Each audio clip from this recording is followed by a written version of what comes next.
بسم اللہ الرحمن الرحیم۔ السلام علیکم پیارے بچوں، کیسے ہیں آپ لوگ؟ امید کرتی ہوں کہ سب خیریت سے ہوں گے۔ میں سب سے پہلے آپ کو نئے سیشن اور نئی کلاس میں خوش آمدید کہتی ہوں۔ جیسا کہ آپ لوگ جانتے ہیں کہ کرونا وبا کی وجہ سے حکومتی اعلان کے مطابق تمام تعلیمی ادارے بند کر دیے گئے ہیں، اور اس کے لیے کچھ حفاظتی اقدامات بھی ہیں جس کو اپنا کر ہم لوگ خود کو بیماری سے محفوظ رکھ سکتے ہیں۔ اس میں یہ ہے کہ آپ لوگ ضروری طور پر سفر سے پرہیز کریں، اور اگر ایمرجنسی میں کوئی سفر کرنا پڑتا ہے تو اس کے لیے ماسک کا استعمال ضرور کریں۔ اپنے ہاتھوں کو بھی آپ لوگ سینیٹائز کرتے رہیں، صابن سے اچھی طرح سے دھوتے رہیں، اور باہر نکلنے کی صورت میں جو سوشل ڈسٹینس بتایا گیا ہے اس کو بھی ضرور فالو کریں۔ لہٰذا اس سلسلے میں اپنے تعلیمی سرگرمیوں کو جاری رکھنے کے لیے آپ لوگوں کے لیے آن لائن کلاسز کا آغاز کیا گیا ہے، اور یہ آپ لوگوں کی اسلامیات کی 7ویں کلاس کی کتاب ہے۔ آج کا ہمارا پہلا لیکچر ہے جس میں ہم لوگ اپنے پہلے سبق کا آغاز کریں گے۔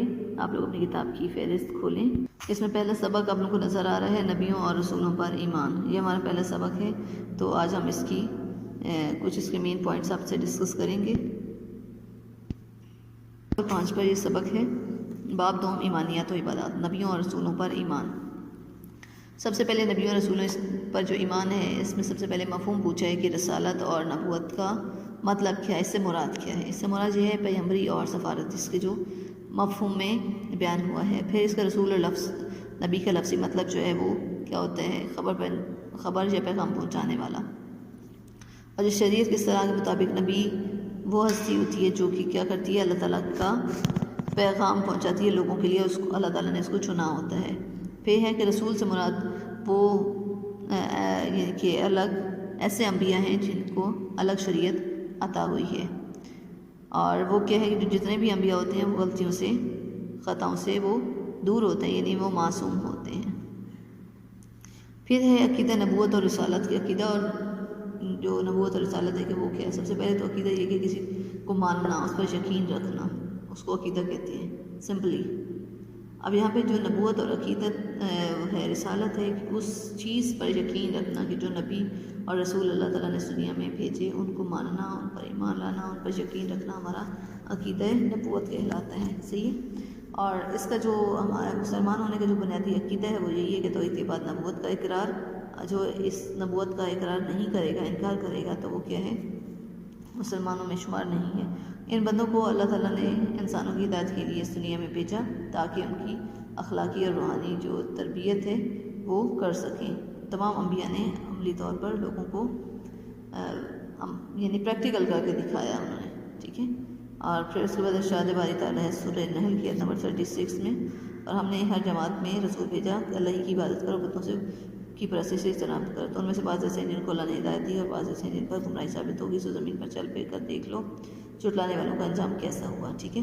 یہاں پہ یعنی کہ اسی جو نبی اللہ تعالیٰ نے دنیا میں بھیجے لوگوں کی ہدایت کے لیے، جنہوں نے مانا وہ بچے، اور جنہوں نے انکار کیا وہ کیا ہے، ان کا جھٹلانے والوں کا انجام آپ کے سامنے ہے۔ آپ نے مختلف اس کی ایگزامپلز آپ کو مل جائیں گی۔ اب نبوت رسالت کا مقرر کردہ خاص منصب ہے جس کے لیے اس نے اپنے بندوں کو چنا ہے، یعنی کہ جو نبوت کا منصب ہے وہ ایک خاص ہے، اور اس کے لیے اللہ تعالیٰ کے خاص چنے ہوئے بندے ہی اس کے قابل ہیں۔ پھر اس میں ایک اور پوائنٹ ڈسکس ہوا ہے کہ اللہ تعالیٰ نے نبوت اور رسالت کے لیے ایسے لوگوں کو چنا ہے جو اس کے قابل ہیں، جو اس اہل ہیں، ٹھیک ہے۔ یعنی کہ وہ افراد جو سیرت کے حوالے سے نیک، معصوم ہیں، ان کا اخلاق بلند ہے، تو ایسے لوگ خدا نے چنے، اور وہ پاکیزہ ہستی ہیں، یعنی ان سے کوئی گناہ سرزد بھی نہیں ہوا۔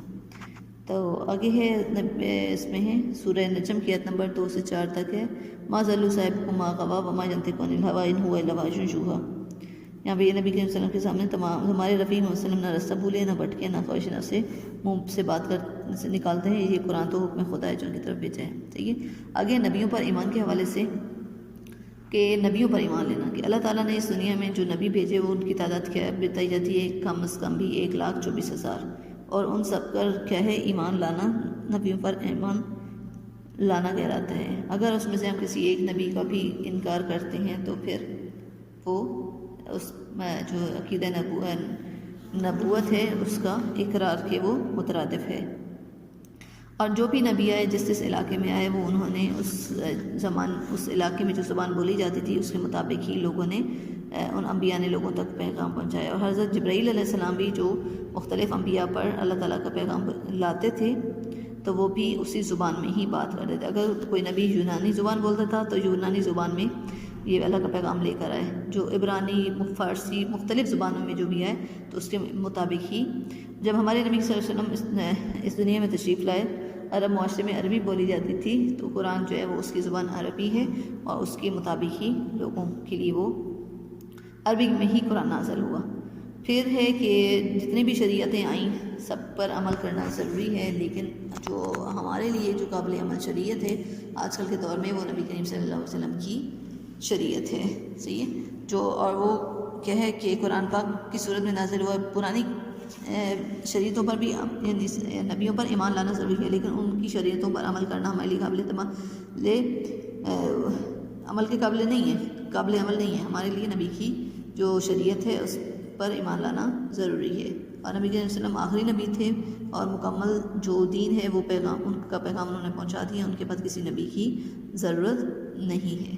اور پھر اس کے کچھ تقاضے ہیں، کچھ ضروریات ہیں عقیدہ نبوت کے حوالے سے، تو اس کے حوالے سے بھی یہاں پہ کچھ ذکر ہوا ہے کہ جتنے بھی انبیاء اللہ تعالیٰ نے اس دنیا میں بھیجے ہیں وہ اس کی برگزیدہ ہستی ہیں. ٹھیک ہے کہ ان کو نبی اور رسول مانا جائے.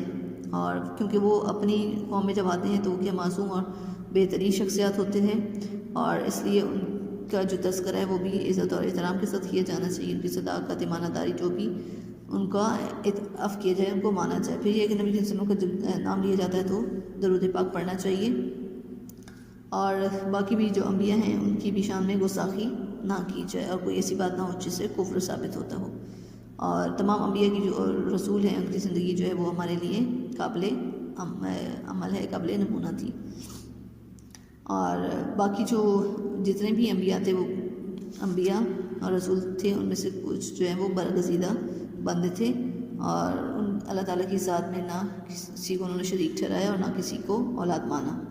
اور جو یہودی ہیں وہ حضرت عزیر علیہ السلام کو اللہ تعالیٰ کو، اور جو عیسائی ہیں وہ حضرت عیسیٰ علیہ السلام کو اللہ تعالیٰ کا بیٹا مانتے تھے. اور ہم پر یہ لازم ہے کہ ہم لوگ نبی کریم صلی اللہ علیہ وسلم کو آخری نبی مانیں اور ان کی جو کتاب ہے اس پر عمل کریں، ان کی لائی ہوئی شریعت پر عمل کریں. اس صفحہ نمبر 8 کے اوپر بھی عقیدہ نبوت کے تقاضوں کے حوالے سے نبی کریم صلی اللہ علیہ وسلم کی کچھ احادیث بھی ہیں جو یہاں پہ بیان ہوئی ہیں. اس میں نبی کریم صلی اللہ علیہ وسلم کا ایک فرمان ہے، تم میں سے کسی کا بھی ایمان اس وقت تک مکمل نہ ہوگا جب تک میں اس کی نظر میں اس کے والدین، اس کی اولاد اور تمام لوگوں سے پیارا اور محبوب نہ ہو جاؤں. ٹھیک ہے. اس میں دوسری احادیث بھی ہیں موجود، وہ بھی آپ دیکھ لیجیے گا.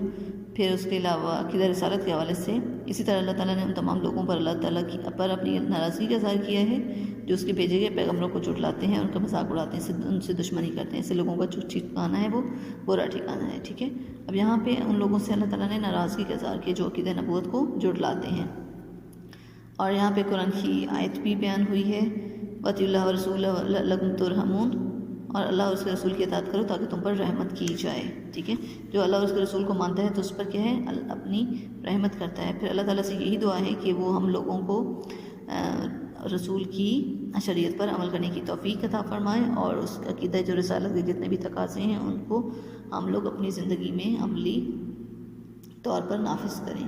جو ہمارا کا پہلا لیکچر ہے اس میں ہمارا پہلے سبق کی مطلب ریڈنگ کے حوالے سے میں نے آپ کو مین جو نکات ہیں وہ بتائے ہیں، اور آپ لوگوں نے اس پورے سبق کی پڑھائی کرنی ہے. اپنا خیال رکھیے گا. اللہ حافظ.